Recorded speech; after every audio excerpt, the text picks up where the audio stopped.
চৰকাৰৰ এই দুৰ্নীতিপৰায়ণ বিষয়াৰ বিৰুদ্ধে দায়িত্ব অব্যাহত আছে। যোৰহাটৰ মাজমজিয়াত ৰেঞ্জাৰ এজনে বহুত টকা সৰু কাম এটাৰ কাৰণে লৈ ধৰা পৰিছে। 30,000 টকা লওঁতে তেওঁ হাতে লোতে ধৰাত পৰিছে, গ্ৰেপ্তাৰো কৰিছে। আৰু আমাৰ চৰকাৰৰ এই প্ৰচেষ্টাটো চলি আছে।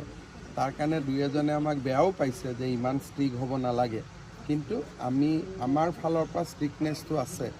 আৰু এইটোত উচ্চ পদস্থ বিষয়াৰ পৰা তললৈকে কোনেও এতিয়ালৈকে সাৰি যোৱা নাই। ৰাইজে যিমানেই আমাক খবৰ দিছে, সহযোগিতা কৰিছে, আমি তেওঁলোকে একশ্যন লৈছোঁ আৰু এই প্ৰক্ৰিয়াটো চলি থাকিব।